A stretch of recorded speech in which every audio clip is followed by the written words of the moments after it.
Introduction. What was the Ducharme case about? During an 1885 conflict at Fort Pitt, Cree captured a colonial fort, killing an officer and taking several prisoners. The prisoners were treated well, but they witnessed Ducharme, Wassagamas, and Wassaholine execute Riskeak and elderly women. They were tried for murder, with Judge Rouleau presiding over the case. The trial highlighted the tensions between the indigenous and the state. The case revealed how colonial authorities grappled with the concept of mens rea, guilty mind, in the context of indigenous beliefs, particularly the Wendigo. The village believed that Riskeak was a Wendigo and that killing her would be of utmost importance to the community, as she had threatened to kill the children of the village as well. The trial often emphasizes how colonial officials interpreted and judged indigenous actions through a Eurocentric lens. Mens rea and the dehumanization of natives. During the 1800s, many indigenous people in Canada were unfairly tried. While colonists and indigenous people have vastly different cultural and legal norms, both were tried under colonial law, meaning natives were frequently imprisoned for things that are perfectly acceptable in their own culture.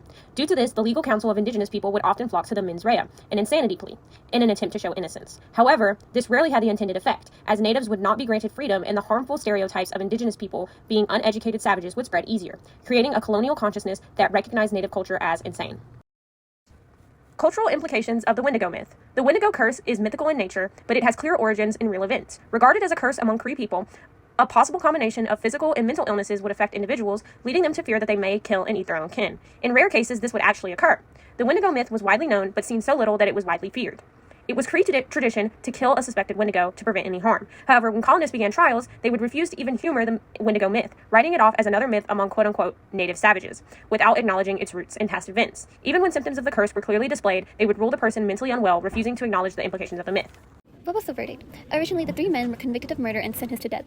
However, the sentence was reduced to life in prison after the analysis of the cultural differences in the case. After all, to them, this was a necessary action. Nobody wants to kill an old woman, but they had to at the risk of her becoming cannibal, with her own testimony of doing so.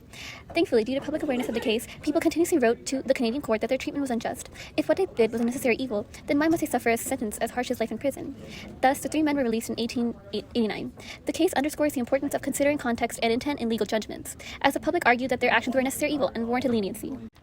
What were the limitations of the article? Complexity of indigenous legal traditions. The chapter does not explore at length how Cree law functioned independently of colonialism, but instead explores how colonial authorities interpreted and manipulated it. Due to this, we are unsure of how Cree people viewed law and justice.